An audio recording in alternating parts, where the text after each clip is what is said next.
Welcome to East Alabama Today, featuring topics, events, and interesting people from all over East Alabama. Hosted by Carl Brady. Now, let's get right to the show. Here's Carl Brady. Hello, everyone. Welcome into East Alabama Today. I'm Carl Brady, and as you can already see, we're not in our normal studio. We are working out of the Oxford studio today, and we welcome you in for a special edition of East Alabama Today. I'm sure you're going to enjoy this, but before we get started on the show, let me tell you how to get in touch with me. If you have an idea for the show, we'd love to hear from you, and the best way to get in touch with me is to send me an email. cbrady@tv24.tv is my email address. And you know, you guys are our eyes and ears out on the streets of East Alabama. You are how we know what's going on in your community and in your neighborhood. So give me a heads up on the special things that are happening, whether it be fairs, festivals, special events, things with your church, your school, your community organization. You may find yourself as a guest here on East Alabama Today, helping to promote that special event or special project. So do that by sending me email, cbrady@tv24.tv. Now we're also looking for the interesting people who live in your community. Maybe you know someone who's a writer, an artist, or a musician. Maybe they have an odd or an interesting hobby and you think they'd be a great guest for our program. That's exactly who we're looking for. So send me an email about them as well. cbrady@tv24.tv. And if you happen to miss an episode of the show, that's no problem at all. Go to our website, tv24.tv. Go to the on-demand section and look for East Alabama Today. And there you can see all of the shows from the recent weeks right there at your fingertips on demand that you can watch at your convenience. Again, that's tv24.tv in the on-demand section. Great show coming up for you today, so we'll get right to it in just a moment. Stay around.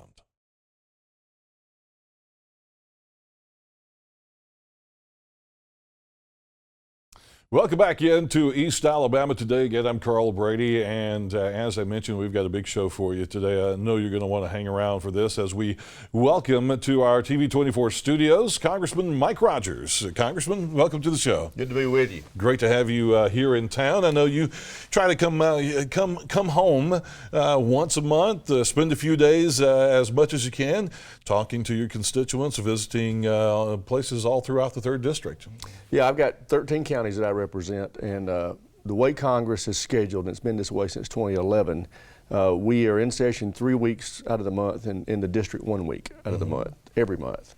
So during that month, I try to get to as many counties as I can, doing civic group speeches, tours, plant tours, host of things, town halls, and sometimes just visiting with constituents who have things they want to talk about in my office, either here or down in Opelika. Now, give us a little bit of a rundown of how your meeting schedule works. You know, with the Alabama legislature, we know they have a certain number of meeting days in the year. They're starting February 2nd. They have a certain number of meeting days, and then they got to get their business done during that time, and then they're finished for the year. You guys meet year-round. Do you work on a kind of a schedule like that? Tell us how it works in Washington. It is year-round, and one of the interesting things that most people aren't aware of is that when we're not meeting in session in Washington, we're still working. It's just typically in our districts, and frankly, that can be a lot busier because in my district it takes 4.5 hours to drive from one end of it to the other. So there's a lot of time that goes in just to getting to places when you're in the district. But yeah, the schedule is set in December for the next year. So you can go online and type in U.S. House of Representatives calendar 2016, and it will pop up and you'll see the calendar for the whole year. And the days that we are in session are highlighted. And so that way, particularly groups that are going to come to Washington to meet with members of the delegation or whatever can know what days we will be there. Now, interesting, the only month of the year that we are not having any meeting sessions is in August. That's been the case since the beginning of Congress, and that was because it's so hot in Washington in August. It's insufferable. If you think that the coast of Alabama has got humidity, you ought to be in Washington in August because it was built on a swamp. Now, back in the early days, there was no air conditioning, so they couldn't meet. So what has happened is, after we got air conditioning, they just kept the tradition because that's the month that we spend the whole month doing two things. Doing a lot more of the town halls and getting around your district, but also CODELs, Congressional Delegation Trips. You know, I'm on the Armed Services Committee and Homeland Security Committee and Agriculture Committee. But every committee in Congress needs to get around and do things in their committee work, typically travel overseas. For example, I'm on Armed Services, and I chair the subcommittee on strategic forces. So last year I made 2 trips to Eastern Europe, to obviously Ukraine, where Russia's invaded, but also Poland, Romania, Lithuania. I chair the subcommittee on strategic forces, which oversees our missile systems, our nuclear weapons, and our satellites, and we're building a missile defense system. We just completed one in Romania. I was there twice, and then we just started constructing another missile defense site in Poland. So I was there to inspect those and meet with the leaders of those countries about the aggression that we're seeing from Russia. So August gives us a good time to try to get those trips in. I'm on the Ag Committee. A few years back, we were getting ready for the Farm Bill. So we made a series of visits around the country to different states to talk with farmers in those states in a hearing kind of format, where we would go to South Dakota, for example, and hold a hearing where farmers in South Dakota could come and talk with the committee without having to go to Washington about what they would like to see the Farm Bill look like. We had one of those meetings down in South Alabama. We had one in Georgia. We had one in Texas. So those kind of things just take a lot of time, and you get those squeezed in August. Yeah. Well, let's start talking about some issues that are at the forefront of people's minds right now, and get your take on some of these issues. There's a lot of stuff going on in our country right now that people are concerned with, and no particular order or anything that of importance or anything that I'm taking this, just some things that are on my mind as well, and we want to learn a little bit more about. Let's talk about Obamacare and health care. I know that the House and the Senate got together recently, early January, and voted to repeal Obamacare and the health care bill. There was a lot of other stuff in the bill as well, involving Planned Parenthood and things like that. But there was no news coverage of it. It was barely mentioned at all. What's your take on that, and moving forward, where do we go with health care? Yeah, well, a couple things about President Obama. He's a lousy president, but he's a pretty smart fella. And that was by design. First of all, the media, the national news media is on his side. They are very biased when it comes to coverage, and they're very supportive of liberal positions and this president in particular. So, they're not very aggressive in covering things that are hostile or adverse to what he wants. But where he was smart is that about a week or so before he knew, and we announced we were going to finally pass the repeal of Obamacare. He knew when it was going to be, the vote was going to be held, so he announced his proposed executive action on gun rights.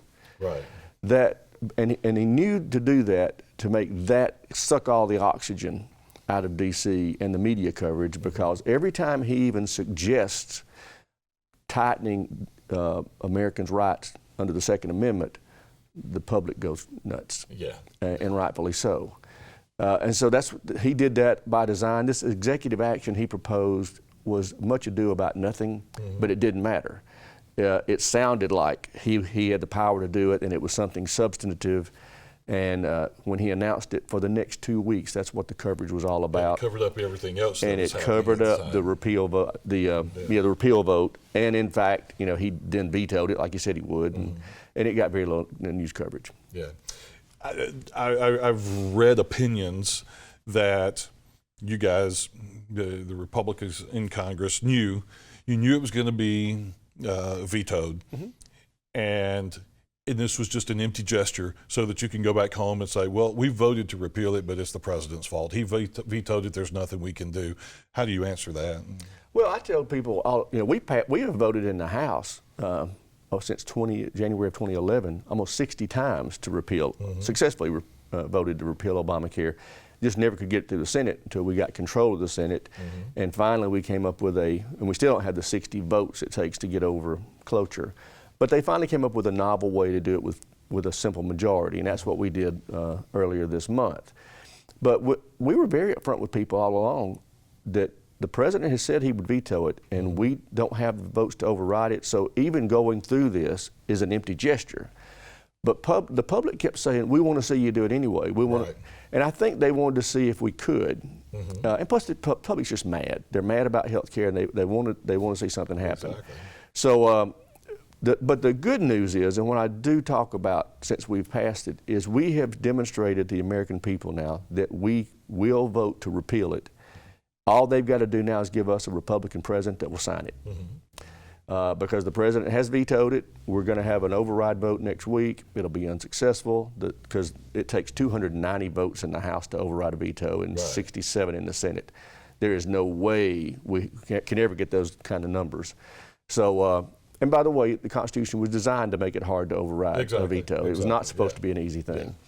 But now the public has seen, by golly, the Congress will repeal it if we get a Republican president. So hopefully that will be an issue in this November's election. How about the possibility of, one thing that people quite often bring up when you're looking at bills, whether it be the defense spending bills or farm bills and things like that, it gets so clouded with other issues that aren't even related that it makes it hard for the main purpose of the bill to get passed. And so, like in the repeal of the Health Care Act, it had all this other stuff about Planned Parenthood and all these other controversial things in there. What's the possibility of just a bill that just does what you need it to do? Very unlikely, and it's really, it's kind of the converse of the way you just described it. Typically, you've got to add those things to build the coalition large enough to get it passed. And the reason is this: most people don't recognize this because it's completely different than the legislature where you talked about it. And you're right, they have the germaneness rule in the legislature where I served for several years. And that is, you can't put anything in the bill that's not germane to the primary topic of the bill. No amendments can come in. Well, in Congress, you can put anything in any bill that doesn't have to have anything to do with the underlying bill. And the reason why that has become common practice is very few bills pass through Congress anymore. That's why you'll see very few members ever pass a bill. What you do is you want to piggyback a bill that is going to pass. So that's why it happens. And what will happen is when we're moving a bill, folks will say, well, the only way I'm going to help you with that bill is if you add my issue, whatever that thing is. And that's the way you build the coalitions to get enough people to actually pass the bill through both chambers. Okay, we're going to take a quick commercial break. So we'll do that right now and come back and continue with more with Congressman Mike Rogers in just a moment.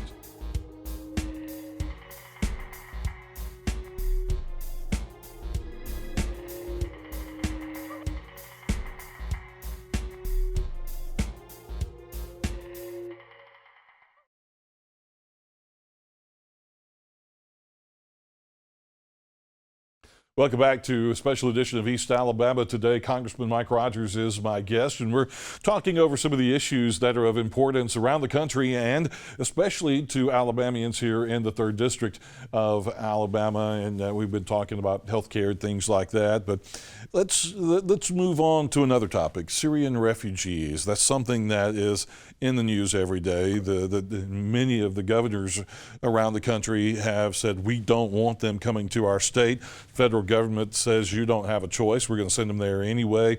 And then we're hearing all of these news stories about horrific things that are happening in other parts of the world being perpetrated by so-called Syrian refugees that they've allowed into their country. Where do we stand on that right now here in the United States and in Alabama? Well, I sit on the Homeland Security Committee, and we had a hearing in the fall where we had the Secretary of Homeland Security as well as the Director of the FBI testify before us about the screening process. The President says, because the President does have authority under existing law to bring in about 70,000 immigrants, refugees, and he's used up a good portion of that, but he could still bring in another 10,000 under existing law, and we're trying to stop that. And so he says, but we've got this vetting system that makes sure that no terrorist can get in there, because ISIL has said we're going to use these refugees. I mean, they've publicly announced we're going to use these refugees to plant some of our people to get into these Western countries, including the United States. So the President said, but they can't do that. We have a thorough vetting process. So we asked him, is the vetting process 100%? And the answer was not yet. And we said, well, don't bring any refugees till it's 100%. And that's our position, and we're going to continue to take that position. But I would argue, and I have argued, that the fact is, we're talking about 10,000 in this country. There have been over 1 million that have gone into Germany, hundreds of thousands into places like Greece and other countries in the region, Poland, Romania, Hungary. Hungary has finally said no more.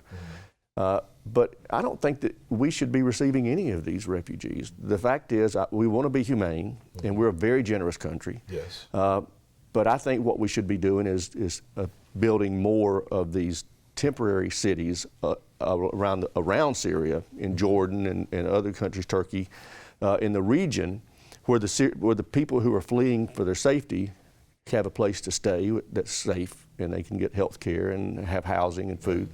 And we've got literally millions in those situations now. Let's just build more of those and help them stay close to home, so that when we finally do come up with a solution for Bashar al-Assad being removed from power, that they can go right back home. The truth is, I believe many of these refugees are just using this as an opportunity to get into a country with better economic opportunities. And I don't blame them for that, for wanting to do that, but I do think that we have the right to say, no, that's not what we're here trying to help you with. We're trying to help you keep getting killed, and we can do that, and you can stay in your region and not come into our neighborhood. But the president just doesn't want to hear that, and unfortunately, we're going to be fussing about this one for a while. Right. I noticed you use the term ISIL like the president does, when the news media and the general public knows them as ISIS. Can you explain that difference and why you use that term? Yeah, ISIS stands for Islamic State in Syria. ISIL stands for Islamic State in Levant. Levant is just a bigger area than one country. It stands for a region. And these terrorists think of themselves as having this larger region. It's more of a kind of a biblical. Before the current country borders were designed, they had this larger area that they see from their religious standpoint. So it's really a more accurate term, and that's why you hear members of Congress and the executive branch use ISIL instead. But what happened was, so many people initially were calling it ISIS that it's kind of became indoctrinated, in the public's mind. Used to it. But that's why we say ISIL. And they are a very serious threat. We have to recognize that they're better funded and better organized than Al-Qaeda or the Taliban were, and they're a much bigger threat, not only to the West, but to the Middle East. The fact is, they've killed more Arabs than they have Westerners. They are a very militant religious group. As being on the Homeland Security Committee, I guess some of the stuff you learn must be terrifying. It is. How do you reassure the American public that our government is looking out for us, even when we hear all these things about Syrian refugees? Well, the best example I can give is history. Since the terrible attack on America in 2001, you didn't see another successful terrorist attack of that kind until this past year in San Bernardino. We have spent billions. Well, first of all, the Department of Homeland Security didn't even exist prior to 9/11. So there's been an agency stood up, a massive agency, and billions have been spent to make us safer. And the truth is, we've come a long way at doing that. We have thwarted many terrorist attacks the public will never know about, because we can't talk about it. Otherwise, it would expose the sources that we had to prevent it. We've gotten very good at keeping people from getting bombs on airplanes. The thing I'm happy about is the terrorists continue to be obsessed about airplanes instead of focusing on other easier ways to kill us. Because there are a lot easier ways to kill folks than getting a bomb on an airplane. They hadn't figured that out. But you're right. I mean, I get a lot of classified briefings on what they're up to, and it's scary stuff. The good news is they have not been able to pull it off, and we're getting better every day at preventing it. Well, we'll move on to another topic. I wish we could have kept you here for 2 or 3 hours, and we could have done a whole series of shows. But let's talk. You mentioned the president's executive actions on gun control, the threats, the real threats and perceived threats to our Second Amendment rights. Where do things fall with that right now? The people are really, really concerned about their ability to own their weapons. The one thing I can reassure everybody about is the NRA is strong as dirt in Washington, D.C., Democrat and Republican side of the aisle. this president is not going to be able to restrict gun rights. He can't stand that. It drives him nuts that he can't get his way on anything that he wants, you know, and he pouts and shows off. But you correctly used the term executive action. That's what he suggested. Remember, I told you that was a smokescreen, a diversion tactic to keep people from paying attention to the repeal of Obamacare. He didn't use executive order. Now, he has the legal authority to do executive orders in some cases. He has abused that, in my view, in a lot of things. Right. But he didn't even suggest an executive order here. It was an executive action, which is, again, basically a suggestion to his department heads. but anytime you're talking about taking gun rights away, it scares people. What people have noticed that this president has been able to do, now he cannot pass any legislation that's going to limit gun rights. It's not going to happen. But what he has been able to do is he still controls the agencies. You know, he's the executive branch. They administer the laws. So he appoints the people that run all the government agencies. Right. And so they have done things through regulation that have made it much more expensive to make ammunition, to distribute ammunition, which is why ammunition has gotten very expensive since this president's been in office. It goes right to the regulatory strings that he has that he can control. And then same thing with the manufacture of weapons. Weapons have gotten more expensive because regulatorily he has made the manufacture of guns more expensive and cumbersome. And his view is, if I can't get rid of the guns, I'm going to make it so expensive that fewer people can use them. Right. The ironic thing is, he has been the best friend of the world of gun dealers and pawn shops because they've sold more guns since he's been in office. An incredible couple of years, have they not? Yeah, I'm sure they don't want to be president, but they're going to miss him when he's gone because their gun sales are going to go down. Yeah, absolutely. Well, there's so much more we could talk about, but we just don't have time. We need to take another commercial break, so we'll go ahead and do that right now and come back with a quick wrap-up segment in just a moment. Hang out with us.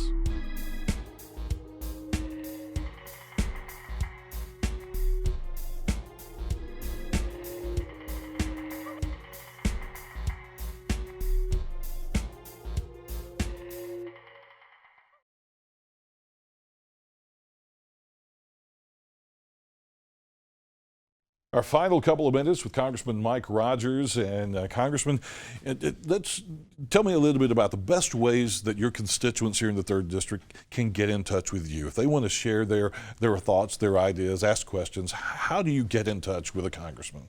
Well, the easiest way is to call one of my offices. I have an office in Opelika and I have an office in Anniston, and just to call the staff there and communicate. They can call the Washington, and in Anniston it's 256-236-5655. In Washington it's 202-225-3261.